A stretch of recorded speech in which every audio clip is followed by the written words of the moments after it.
Although there are many things in Japan that a naive Westerner will recognize, there are American coffee shops on every corner. Western style sit down toilets favored over traditional squat toilets, and gigantic Scandinavian fashion stores seemingly everywhere. A short time they will be they will make you realize, as well as there being traditional social structures, there is also still a huge emphasis on traditional Japanese craft and design. There is a definite melding of Western culture with traditional Japanese culture. You will see teenage girls dressed up in traditional kimonos or the lighter versions yukata in summer, but their mates might be wearing the latest Nike trainers or a new cult skater brand. This mixing of cultures also happens in the home. I visited and lived in a number of different homes during my time in Japan, and some of them were super modern apartments with Western style beds and sofas, while others still had futons to sleep on and retained the traditional design of tatami matting on the floor.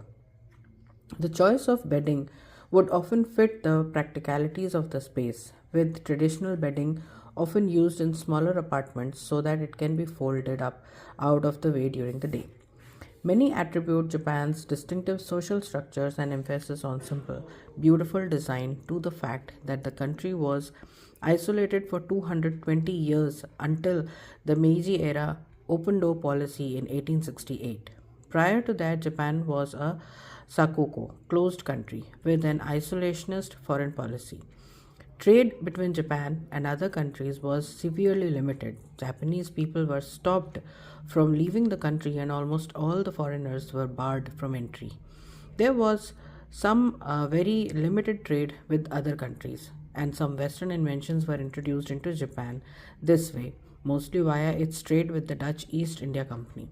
But on the whole, exposure to the rest of the world for everyday Japanese people was non existent. This meant that Japan's social structures, design, and culture were allowed to flourish without any external influences. When Japan was opened up again, there was a huge flurry of interest from the West in Japanese society and culture, and a desire to influence it themselves.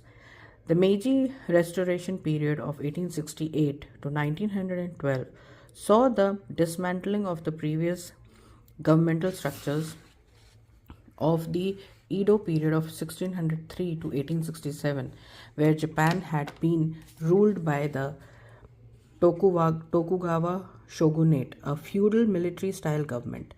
The Meiji period saw the establishment of a representative democracy, the foundation of the Tokyo police force based on the model used in Paris, and the introduction of Western cultural activities such as baseball.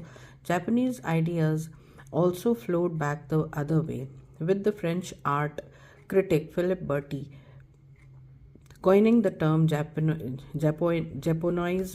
in the early 1870s to describe the massive appetite for Japanese design and art in both France and elsewhere.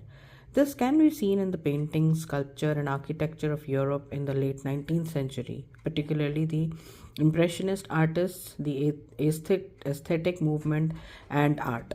This opening up of Japan in the 19th century started a dialogue with the rest of the world that has been continuing ever since.